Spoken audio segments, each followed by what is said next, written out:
العلي العظيم تاركة أسباب خير في جميع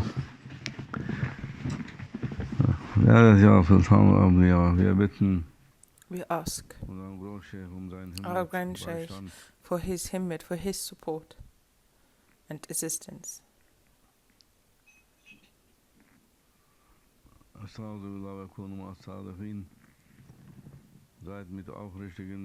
Be with the sincere and the servants of God that give their life and sacrifice their life for their Lord. How did they sacrifice it? With their wishes, that they shall have no wish for this world, and that they didn't run after that. And all the wishes of this earthly life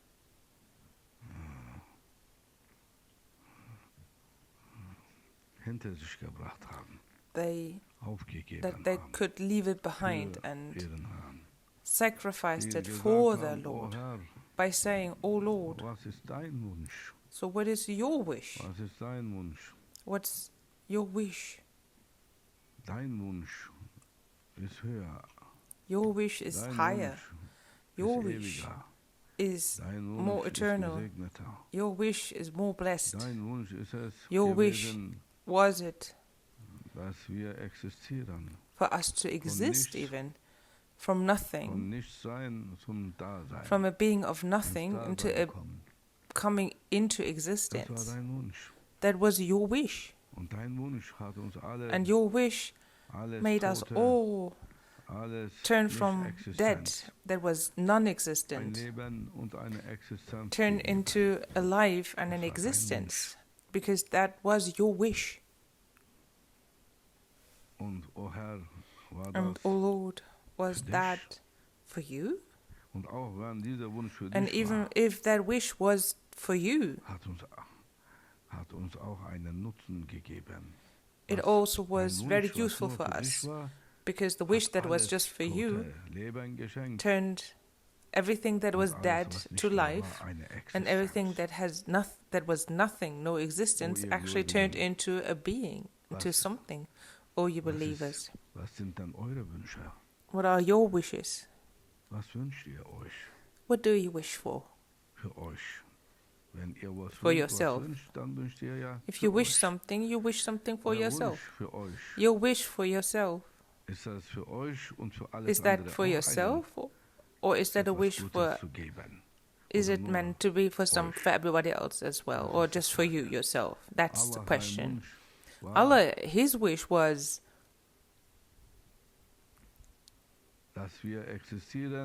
that we start to exist, but we exist for him. And that wish of his gave us a life and turned us that we are invaluable, that didn't even exist, into existence. So it was a wish that made everybody happy. You have to ask yourself, if you wish for yourself something, the Lord says, your wish,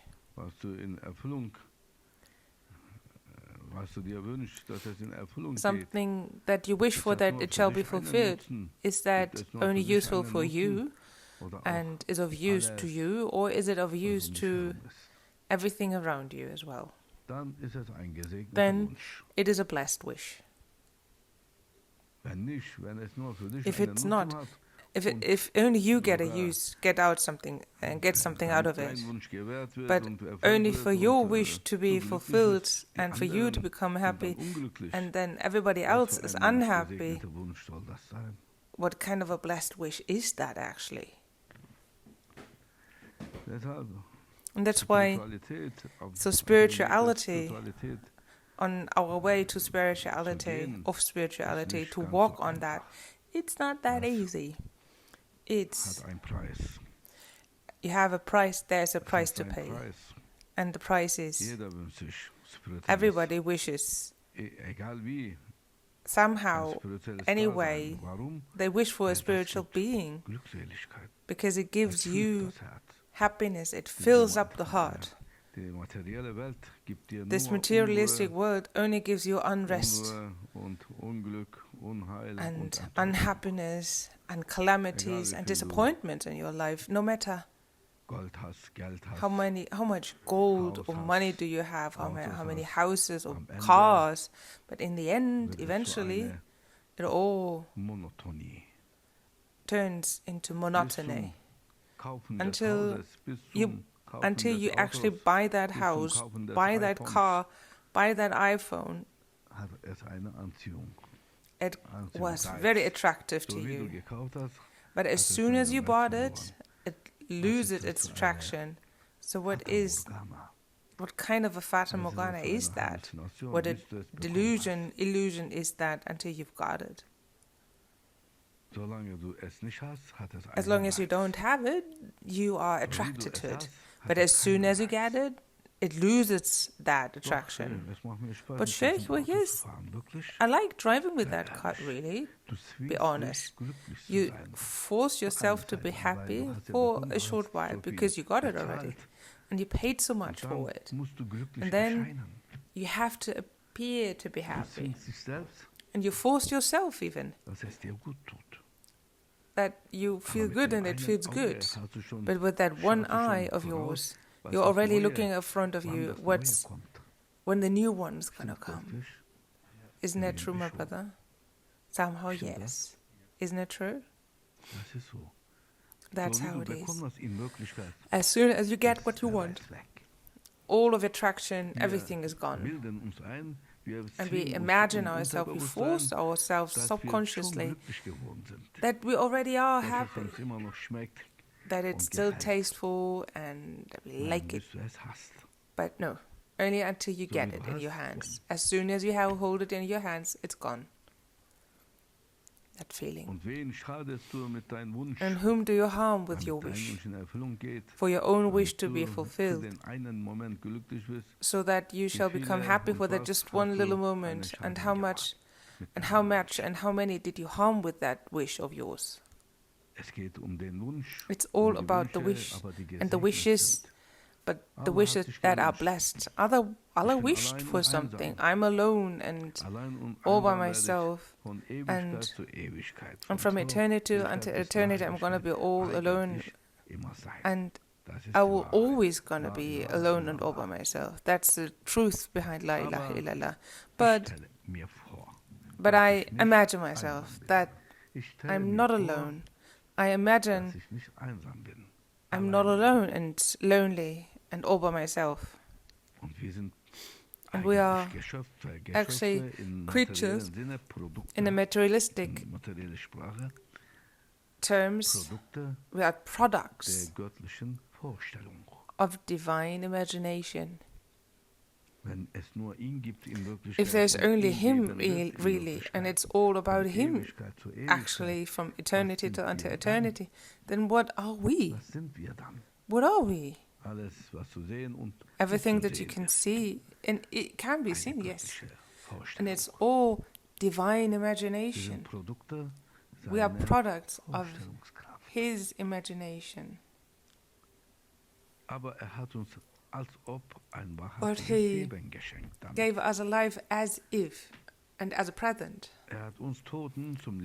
Us that we are dead, He alive and turned us into alive and got us something from nothingness into being.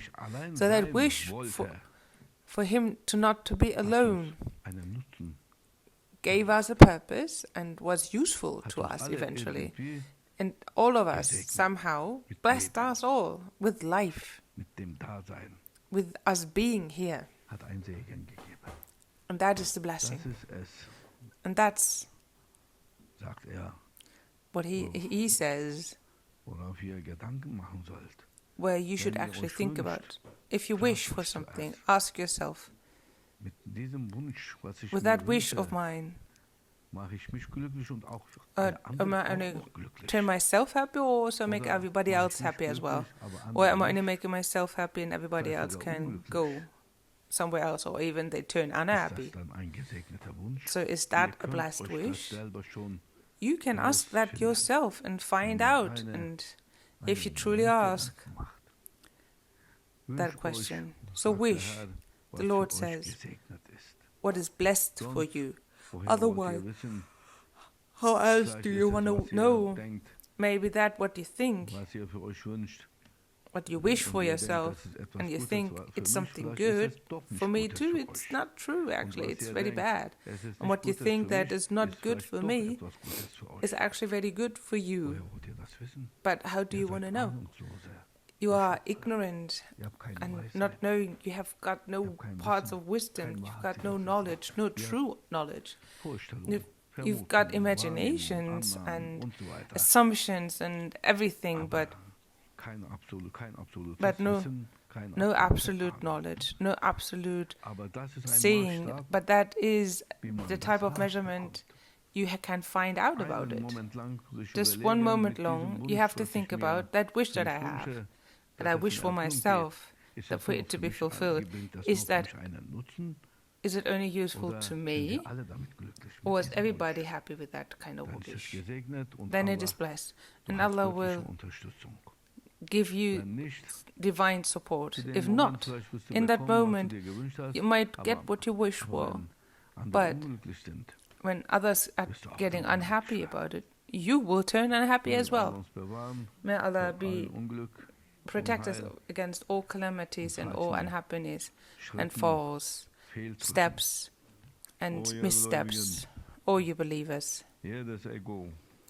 Every ego, and we all have an ego, wants and asks, yearns, desires to be praised, praise of others, and being jubiled and getting applauded by the others, and wants to be idolized. And then Allah will send all the others, the ones that do just the opposite of that. They're always going to put you down, and the ego is so disappointed and unnerved and aggressive and ill and is rage and agitate and acts defiant and wants to throw up at you. But you don't only have one ego, you also got a mind to you. So the mind, and then you also have a faith. And on your path of faith, you've got your counselors, those the belief counselors, the saints and messengers. They tell you what to do. I once heard from Maulana Sheikh Nazim, let your ego get insulted. Let it happen to your ego. And if somebody is talking to you and says, oh, you fool, you say, you are so right. My ego is such a fool. And it's worse than that. You didn't say enough to my ego. Like 30 years ago, I heard that from my grand Sheikh. And see, he said, if you can do that and actually work together with the other one against your ego, with your wishing against your own ego, then you will see you are not going to get hurt. And it is even funny. So learn that and train that in front of a mirror. So spit into your mirror picture. Well, let's make it clearer now. I'm going to wash you clean. Pooh, you spit at it and you start cleaning it. Cleaning. And you are a lazy person. You are an animal. And you start scolding us. And once you get out and some talking to you, and you won't get hurt because you already talked and reprimanded yourself, as your ego's already gotten used to it, and it's not spoiled. Otherwise, it's not easy, but that is the path. The ego, it's always the ego, not the soul, that is being heard by others. Once you understood that, you don't get hurt. It's only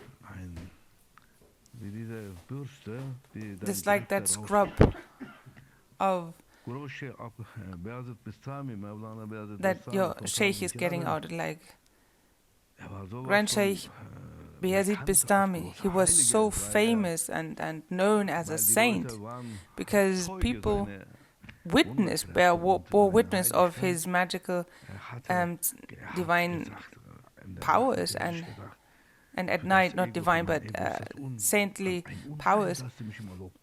And he said to himself, my ego sounds so bad for them to be like saint and so on, and always have to hold tight it because they always praise me and always have to hold tight my ego even stricter and tighter. And I have to, so it doesn't break out again. I have to leave. So from his own country, he left. He went to another country, and he thought, at least here I'm going to be unknown, right? But slowly, he's going through the bazaar, and then nobody's going to say anything. And then immediately it erupts. Oh, Sheikh, the Grand Sheikh is among us, and all the people are rushing to him, and then he's running away again. Into another country then. So 5 to 7 countries he left behind because he wanted to be unknown. He wanted to be a nobody for his own ego to start to idolize itself. That is our path. That is our path. The soul will never get hurt. I got hurt in my soul. That's a lie. The soul is untouchable. So whatever hurts is the ego. Because I want to be put on a divine pedestal, and I always want to be superior, always want to have authority over your own self. Instead of you riding on top of it, because it's your enemy, your horse is riding on top of you. And that, my friend, is not easy to correct. On the path of spirituality, you always have to stay humble, because humbleness actually lets you proceed. And humbleness, humility, let them do what they want to do with you. If you do it with Allah only, if you say to him, "Oh Allah, I'm not just a slave to my own ego, I want to be your servant, please support me on that path. No matter what's going to happen at you, tomatoes, raw eggs, bad eggs, it doesn't matter." The Prophet, sallallahu alaihi wasallam, he was being quenched into the feces of animals and no other. It happened to him as a prophet, and he didn't do anything. And the prophet was somebody with just one wink of his finger could split the moon in half. But he didn't do it in everyday life. Everybody could have been turned into stone. There once came a young man in his left hand. He held a loaf of bread, and he reprimanded him and said, "Eat with your right hand." "No, I can't. I'm left-handed." But with the left hand, Shaitan is eating like that. "Eat with your right hand," he insisted. "Oh Muhammad sallallahu alaihi wasallam, I told you I can't eat with right hand. I'm doing everything with my left hand. I'm telling you, the devil is eating with his left hand. So don't do like the devil does. Eat with the right hand." "I can't do it," he said. "Well then, may your hand turn into stone." And in that moment, it turned into stone. And it was stone all in one. And then, "Oh Muhammad, what did you do to me?" "I didn't do anything. You did it to yourself. You didn't want to listen. Not I did it. You did it on yourself. You did it on yourself." Well then, do you want to start eating with your left? "No, I can't." "Well then, do it with your right." "Oh, so you can do it right now." "Oh Muhammad, please. I understood, but please turn me back to where it was. Well, then may your hand move freely again. And then he could actually eat with his right hand. So through that kind of an authority he possessed. But while he was alone, his daughter came in and with all scrubs, and she tried to wash clean all of her father, and he was like, he let it all happen to him. So who are we then? Who are we? That's the path. It's only about the education of the ego and training and getting it small to bow down. And a Sufi is the one, our Grand Sheikh said, is the one who doesn't hurt others and who doesn't get hurt by others. So not to get hurt has got priority over everything. If you can do it, it's the easiest task not to hurt anybody else. May Allah give us good understanding and actually success for it to happen. Al-Fatiha.